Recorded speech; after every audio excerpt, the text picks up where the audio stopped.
Dan the Man joins just running us. around a little bit here. I know you are. It's great. Fun. Thanks so much for what's going on? when you see Tom Brady playing at 41 years old, playing in his 9th Super Bowl. It's pretty cool. Is there any, and you're like, you wouldn't have been a great player unless you're a great competitor. I know how competitive you are. Yeah. Is there any, damn, I was born too soon. I should have been born with these rules in this league, and I would have played well into my mid-40s. So there's no, if you talk about like jealousy and stuff like that, it could have been, no, I don't have that, but I do believe, I could have probably played longer, but it was, some health stuff, but I still played till I was 38. Yeah. It's not like I had a short career, but I really give some of these guys credit. I mean, even though the rules have changed, they still get hit, and they got to still go through that process. In off season, Tom Brady got to say to himself, hey, man, I got another year. I got to go through that whole process again, the mental part, the working out, all that stuff. And he loves it. He talks about it all the time. And that's where, when you start to get older, that you may just slack off a little bit. You never know. You kept chasing it, right? You kept, and then the last playoff loss obviously was a bad one to Jacksonville. Yeah, that wasn't even a game. Yeah, in my mind, anyway. I ask because it's like one of those things. You're like, he said 0% chance this is his last game. Sure. But as you know, like, you kind of fall off a cliff. It just kind of, like, should he consider it? Like, if he was asking you, like, should I consider it? So my advice would be play until they kick you out, because it's something you're going to miss because you play at that high level, and it's been such a part of your life for so long. I started playing when I was 8 till I was 38.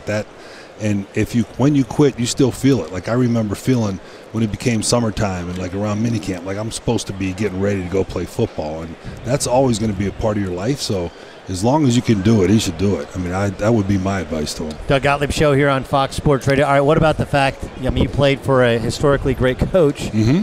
How about, what would it be like for you to play for a guy who's in his early 30s?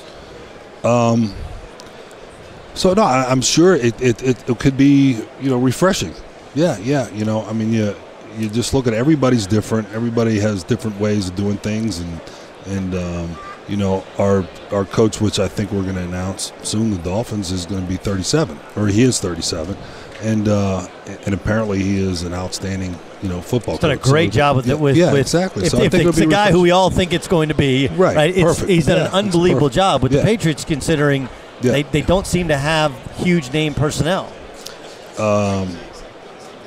Yeah, I mean, so what are you trying to say? You're saying, because of the coaching. Okay, I got you. I'm just saying, like, so what you're saying is because, so you don't, because it's team defense is what you're saying. There's not like some great Bruce Smith coming off the edge or something like that. Yeah, right, exactly. Yeah, so I think it's going to be refreshing, excited about it. If you're a Dolphin fan, we should be excited and just see how it goes. I watched the practice with you earlier this year when they were getting ready to play the Bears, and it was actually right before Ryan kind of felt the shoulder issue there, right, or elbow issue there, and like your shadow looms large, not just because of your personality, but because how good you were.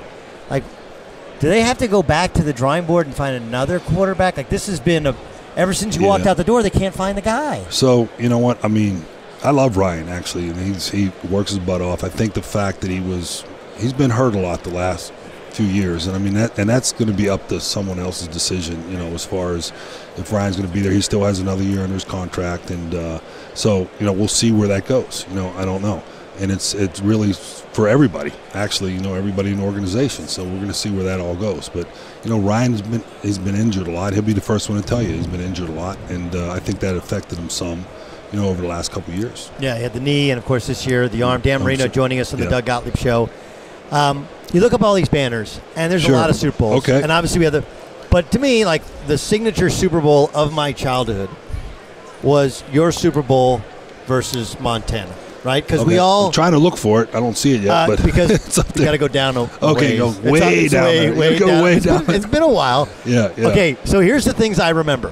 Okay. I remember you too, okay? I remember it was at Stanford Stadium in Palo Alto. It was. And I remember my sister's hamster died, or we found it dead at halftime.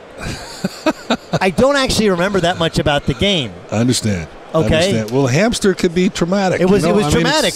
Buffy was my sister's hamster, and the hamster died. Buffy's Buffy died. Could be tough. What do you remember about your Super Bowl? So I remember, afterwards, I'm like, can we play this again tomorrow? Because it happened so fast? Yeah, it just felt like it just flew by. we lost. I remember the weather not being great because it was really foggy and all that. I remember that they controlled the ball most of the game. I think the time of possession was like crazy in their favor.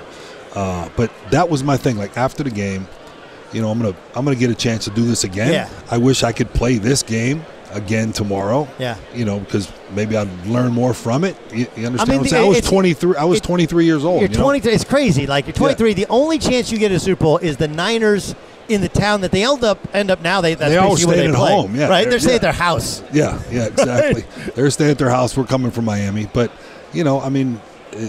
I thought I would definitely play in another Super Bowl for sure, but it didn't happen. It's one of those things. Yeah. We got Kyler Murray coming on a little bit later. Awesome. Yeah. He's got a great arm. He's a great kid. He is. Yeah. But he's also, tiny.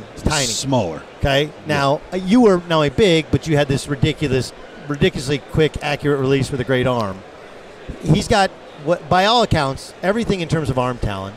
Great legs, but he's tiny.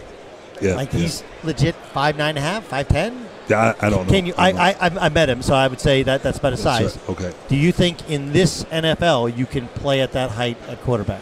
So from what you just see, what he did at Oklahoma, that 1 year. It's only been 1 year, but he was extremely productive and explosive, very explosive. So I do think he can play at a high level in the NFL. I think the game's changed a little bit, where there's the more run pass option stuff, and they throw a lot of the bubble screens, and you get the read option stuff that a lot of teams are doing.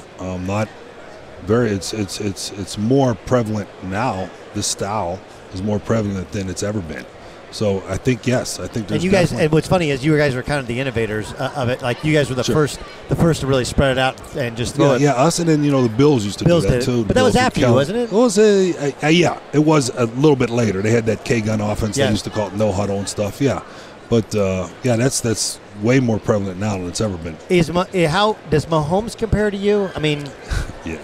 Well, he is I would say at this stage in his career, he was more athletic. Like he can run around. I mean, I could move a little bit, whatever. But as far as throwing, he could make all the throws. Yeah, it's really fun to watch. It really is fun to watch. Yeah, he's pretty amazing. Obviously, this is a day in which Sunday is a day in which everybody pigs out, right? Sure. And I know you're here on behalf of Nutrisystem. Yes. They've been part of your life for a long time. You've been the signature 13 guy. years. Yeah, we've been 13 years. All right. So this year, how should somebody turn on to Nutrisystem after the big game? So first of all, it's Nutrisystem for men that we're talking about, and then it's Monday is the biggest diet day for men, diet, right? Because Monday, because men season, playoffs are drinking beer, eating tacos. Well, it's cold up in back in Pittsburgh. Can you imagine how cold it is right now? So you're just eating food and staying. So right. And the thing is the best part about it is for men, they make it simple. You just call in, you get the food, they send it to your door. You don't have all these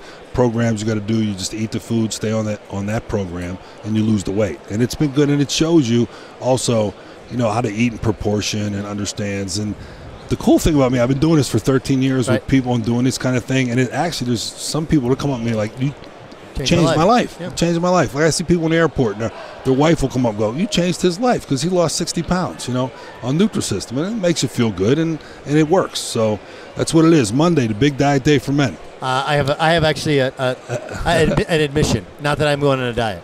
Okay. You don't need to go. When I was a kid, I was the biggest Dan Marino fan, and I made my mom for my birthday. And I grew up in Southern California. Didn't need gloves. Yeah. We got isotoner. I got isotoner gloves. Protect the hands that are protecting you, right? Take care of the hands. Take care of the hands that are taking care of you. Perfect. Are you more when you walk through the airport? People go, Marino. Do they say laces out, Marino, or do they say isotoner gloves? They say Nutrisystem. In what order? 1, 2, 3. Actually, laces out. I get a lot of that. Yeah, I get a lot of that. Then it's Nutrisystem. Then because isotoner, it's been a while. Yeah. But we just came out with a new commercial this year because it's been like 20 years. I know. I saw it. And they did an 87, like a little bit of the 87 that we did, and then the new stuff, which kind of turned out pretty good. Who was better, Clayton or Duper?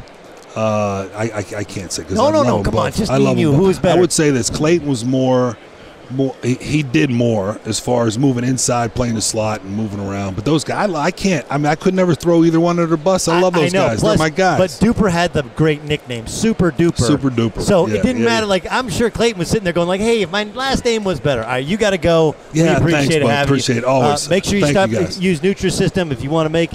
Number one diet day of the year is Monday. Thanks to Dan, the man, Marino. Thanks, Dan. Appreciate it, man.